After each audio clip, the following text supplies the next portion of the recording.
श्रीमती रामकुमारी महिला महाविद्यालय की ऑनलाइन क्लासेस में मैं अरविंद सैनी फिर से एक बार सभी स्टूडेंट का स्वागत करता हूं। देखो, अपन पढ़ रहे थे लास्ट क्लास के अंदर सेरीकल्चर, और सेरीकल्चर में अपन ने देखा कि अपन रेशम कीट है और जो मोथ है उसके बारे में अपन ने लास्ट क्लास में डिस्कशन किया था, जिसमें अपन ने बॉम्बिक्स मोराई एक ऐसी वैरायटी है जिससे अपन बहुत ही उत्तम क्वालिटी का और कई बार साल के अंदर कई बार उससे क्या बना सकते हैं, अपन रेशम कीट है वो हार्वेस्ट कर सकते हैं। अब देखो, किसी भी सेरीकल्चर को या फिर सेरीकल्चर करने से पहले अपन को क्या है, उस जो इंसेक्ट है उस इंसेक्ट का लाइफ साइकिल उसका नॉलेज होना बहुत ज़रूरी है, और उस दौरान किस फेज़ में उसकी लाइफ साइकिल की कौन सी फेज़ के अंदर अपन को क्या है जो रेशम है वो प्राप्त होता है, उसके बारे में भी अपन को जानकारी लेना ज़रूरी है। तो अपन शुरुआत करते हैं उन इंसेक्ट से, जिसमें अपन मेल और फीमेल जो इंसेक्ट हैं जो बॉम्बिक्स मोराई के, उसके अंदर अपन देखते हैं कि ये 3 से 4 सेंटीमीटर बड़े जो इंसेक्ट हैं, उसमें मेल और फीमेल जब फर्टिलाइजेशन का प्रोसेस होता है, क्योंकि इन इंसेक्ट के अंदर क्या है, इंटरनल फर्टिलाइजेशन होता है। इंटरनल फर्टिलाइजेशन के 1 या लगभग 24 घंटे के अंदर जो फीमेल है वो एग लेइंग करना स्टार्ट कर जाती है। अब देखो, ये एग लेइंग कहाँ करती है, ये है इसमें, ये सहतूत की पत्ती है, मलबरी लीफ है, सहतूत की पत्ती है, और इसके ऊपर पत्तियों के ऊपर क्या है, ये जो फीमेल है वो अंडे देने का काम करती है। अब ये देखो कि फीमेल पत्तियों के ऊपर, और वो भी खासकर क्या है, मलबेरी जो लीफ है उसी के ऊपर देती है। क्यों? क्योंकि इससे आगे जो अंडे से जो लार्वा उत्पन्न होगा, अपन ने लास्ट क्लास में ये भी बात की थी कि ये डेवलपमेंट जो है वो इनडायरेक्ट है, और इनडायरेक्ट डेवलपमेंट में अपन देखते हैं कि कोई ना कोई क्या होता है, लार्वा अवस्था जरूर प्रेजेंट होती है। तो यहाँ पे देखो कि एक दिन में या फिर 24 आवर्स के अंदर क्या है, ये एग लेइंग के जो है अंडे दे दिए जाते हैं, और अंडे देने के बाद में ये लगभग कुछ दिनों के बाद में वाइट सफ़ेद कलर के होते हैं, और उसके बाद में थोड़े गहरे कलर के होने लग जाते हैं। गहरे कलर के ये अंडे हैं वो हैचिंग होता है लगभग 10 दिनों के बाद में, और 10 दिन के आसपास, और 10 दिन के बाद में इसके अंदर से क्या होता है, एक लार्वा है जो कि निकलता है, जिसको अपन क्या बोल रहे हैं, ये कैटरपिलर लार्वा है,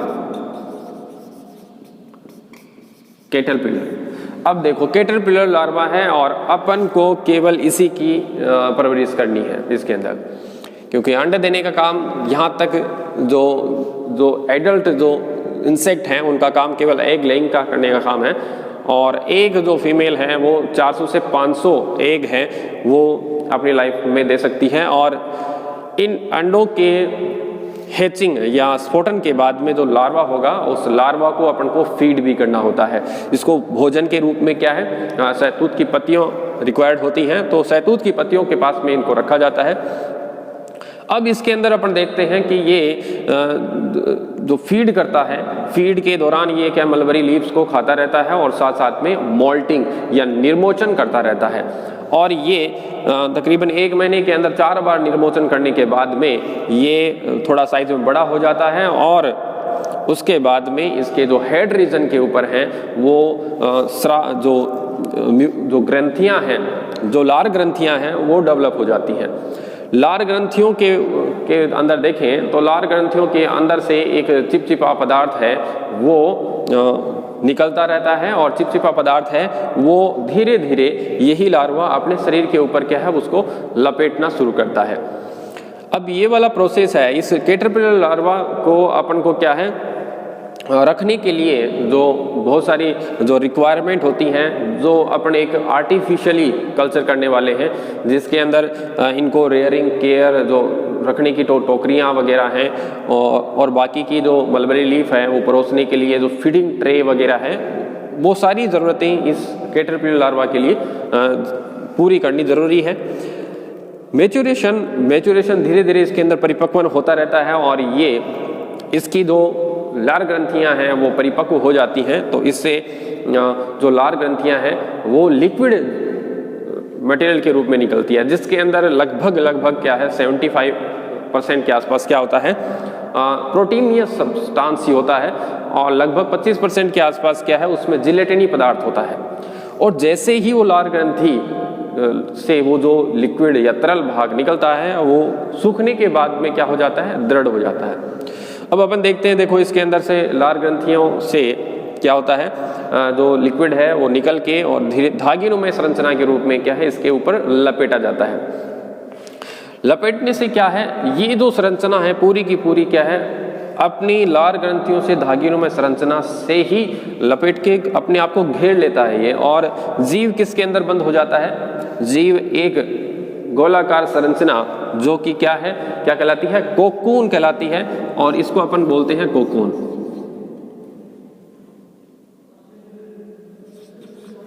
तो कोकून जो है, कोकून है वो जो संरचना है इसके द्वारा बन जाती है। कहाँ से बनी है, इसकी खुद की लार ग्रंथि से। और कोकून के बनने से ये जो जीव है वो इसके अंदर बंद भी हो जाता है। और यहाँ पे उस जीव को अपन क्या बोलते हैं, प्यूपा बोलते हैं भाई। और यहाँ पे ये प्यूपा है वो इसके अंदर बंद हो जाता है। और उसके बाद में जैसे ही ये कोकून जो कट ओपन होता है, और इसको जब अपन इसको कट या अपने आप ये नेचुरली जब ओपन होता है, एक तरह से हैचिंग का प्रोसेस ही हो रहा है, तो यहाँ पे जो धागीनुमा संरचना वो टूटती है और इसके बाद में जो जीव है वो बाहर निकल जाता है। तो ये तो है इसका लाइफ साइकिल। अब इसके अंदर अपन को कौन सी फेज है जो इम्पोर्टेंट है, और उस कड़ी को अपन को तोड़ना है, और कहाँ से अपन को क्या है, सिल्क को हार्वेस्ट करना है। तो यहाँ पे देखिए, यहाँ पे अपन को कहीं पे भी सिल्क नहीं है, लेकिन ये जो जीव है, जो ये लार्वा है, ये लार्वा सिल्क का फॉर्मेशन कर रहा है। और ये सिल्क का फॉर्मेशन कैसे कर रहा है, लगभग 1000 से 1500 मीटर लंबा एक धागा है जो नॉन स्टॉप बिना टूटे इसके ऊपर लपेटा जाता है। और लपेटने के बाद में ये 3-4 दिन का प्रोसेस ही होता है। 4 दिन के अंदर अंदर ये जो है अपने आप को पूरा का पूरा क्या कर लेता है, बंद कर लेता है, अपने शरीर को पूरे को इसके अंदर धागे के अंदर बंद कर लेता है। अब देखो यहाँ पे क्या होता है, इसके अंदर जब अगर नेचुरली देखते हैं तो ये कोकून है वो टूटता है, और टूटने के बाद में नया जीव का निर्माण हो जाता है। लेकिन यहाँ पे अपन प्यूपा को क्या करना होता है, प्यूपा वाले जो स्टेप है उसको अपन को रोकना है। तो आर्टिफिशियली अपन को क्या करना है कि यहाँ तक आने के बाद में ये जो कोकून बन गया है, इस कोकून को अपन को क्या है, हार्वेस्टिंग के लिए लेके जाना पड़ता है। अगर ये नेचुरली इसको तोड़ देता है और तोड़ के बाहर निकलता है, तो वो जो रेशम है उसकी जो बंधाई है वो टूट जाती है, और टूटने के बाद में वो रेशम है अपने को कोई काम नहीं आता है। तो यहाँ पे क्या है, अपन को यहाँ पे इसको रोकना है, यहाँ पे रोकना है, और इसके बाद में रोक के और इस कोकून को क्या करना है, अपन को 2 तरीके से अपन इसमें क्या करते हैं, इस बनने अंदर जो जीव है, इसके अंदर बंधा हुआ जो जीव है अंदर, उसको वहीं पे मारना पड़ता है। अगर उसको नहीं मारेंगे तो ये इसको तोड़ देगा, और जो अपना बाहर का जो कोकून बना था वो किसी काम का नहीं रहेगा। तो सबसे पहले क्या है, या तो अपन क्या करते हैं, इसके अंदर 2 प्रोसेस करते हैं। नंबर 1 प्रोसेस जो है वो है अपना स्टीफलिंग का, स्टीफलिंग, और दूसरा है स्पाइनिंग। तो पहला वाला प्रोसेस है वो स्टीफलिंग है, और दूसरा है वो स्पाइनिंग का प्रोसेस है। इसके अंदर अपन देखते हैं स्टीफलिंग के अंदर क्या होता है, जब इसको अपन को क्या करना होता है, रोक के और इसको या तो अपन गर्म पानी के अंदर रख दें, तो गर्म पानी के अंदर रखने से इसका अंदर वाला जीव है वो मर जाएगा। तो एक तो तरीका है गर्म पानी में रखने का, और दूसरा एक प्रोसेस होता है जिसको अपन बोलते हैं फ्यूमिगेशन। और फ्यूमिगेशन काफ़ी लोग जानते होंगे, फ्यूमिगेशन क्या होता है। देखो फ्यूमिगेशन के अंदर क्या होता है कि धुआं बनाया जाता है। जैसे कि नॉर्मली अपन लेब को क्लीन करने के लिए लेब के अंदर जो इंसेक्ट होते हैं, माइक्रोब्स हैं, उनको मारने के लिए फ्यूमिगेशन करते हैं, धुआं करते हैं। और धुआं जनरेट कैसे करते हैं, फॉर्मेल्डिहाइड और KMnO4 के द्वारा लेब के अंदर अपन जनरली करते हैं। तो जिससे क्या होता है, एक धुआं निकलता है, और धुएं की वजह से धुआं क्या होता है, धुएं का नेचर होता है हर जगह पर जाके अंदर तक जाके उसके जो परिणाम होते हैं कि ऑक्सीजन को ऑक्सीजन की एब्सेंस में या फिर उस धुएं की वजह से वो रेस्पिरेशन नहीं कर पाता है और वो मर जाता है अंदर। तो अपन क्या कर सकते हैं, इसको गर्म पानी में रख सकते हैं। और दूसरा वाला तरीका है कि अपन इसके अंदर फ्यूमिगेशन कर सकते हैं। तो दोनों ही के अंदर क्या होगा कि इसका जो अंदर का जीव है वो मर जाएगा। उसके बाद में अपन इसके अंदर स्पाइनिंग का प्रोसेस करते हैं। स्पाइनिंग के प्रोसेस में क्या होता है, स्पाइनिंग के प्रोसेस में अपन इसके अंदर से जो धागा है, जो सिल्क का धागा है, उसको वापस खोलते हुए और अपने हिसाब से इसको लपेट लेते हैं अपने अंदर। तो अपन क्या करते हैं, जैसे अपन इसके अंदर स्पाइनिंग का प्रोसेस जब करते हैं, स्पाइनिंग के प्रोसेस के अंदर क्या होता है कि अपन इसके अंदर से जो धागे नुमा जो रेशम है उसको खोलते जाते हैं और हार्वेस्ट कर लेते हैं। अब अपन को क्या मिलता है, एक कच्चा जो रेशम है वो प्राप्त हो जाता है।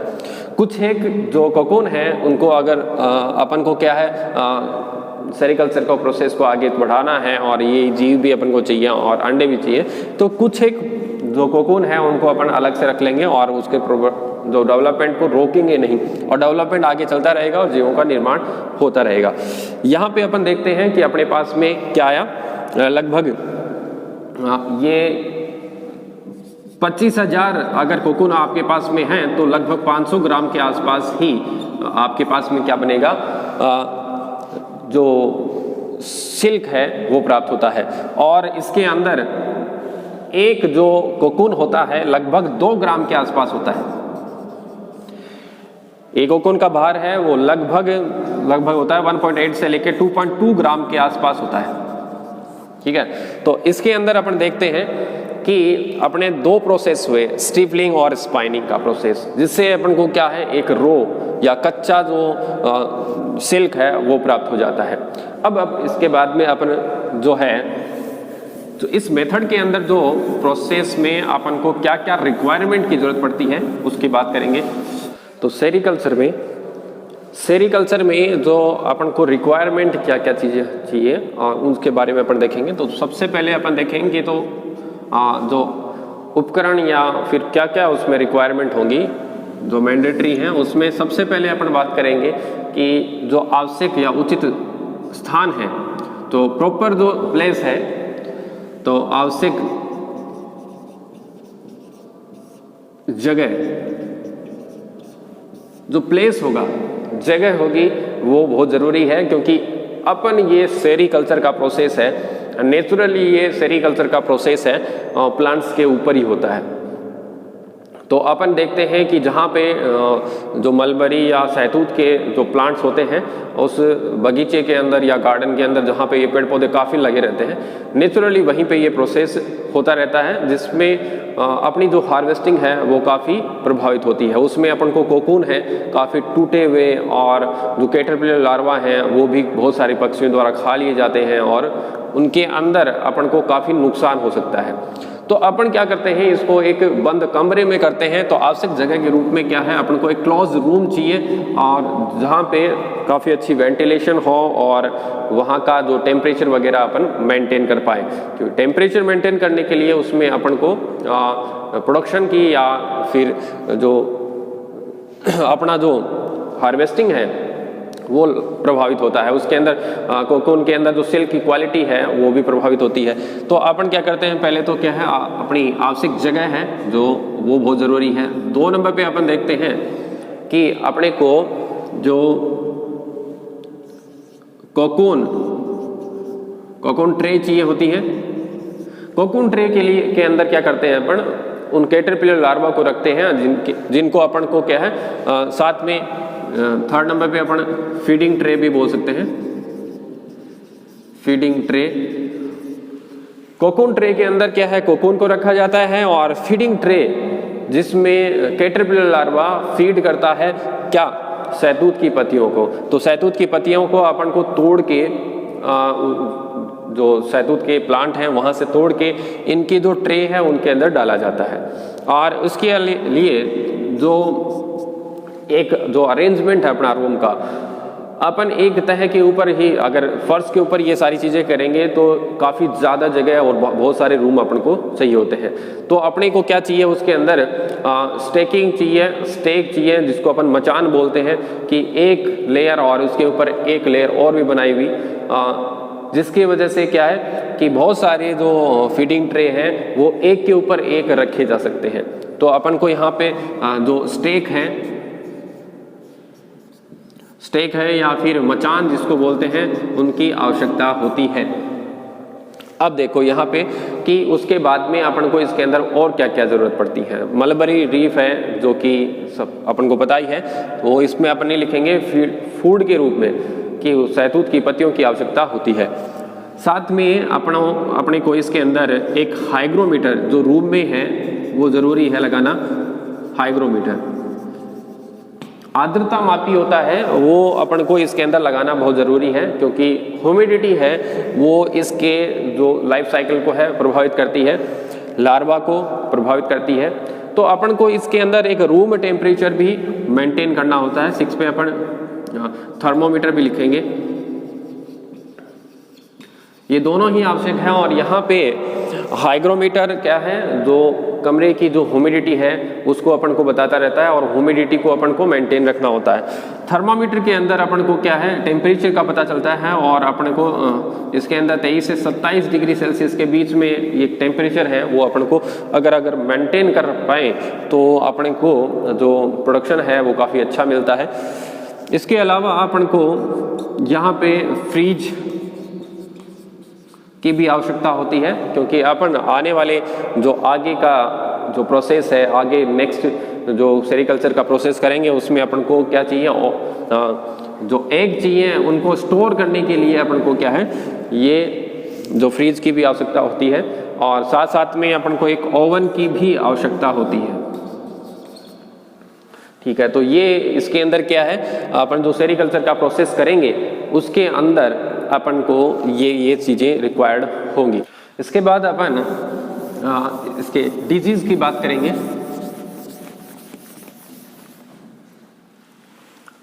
रोग, देखो इसके अंदर क्या है,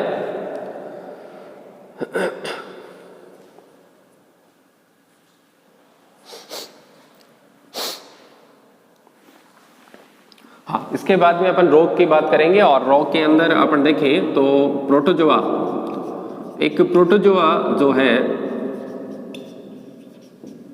नोसिमा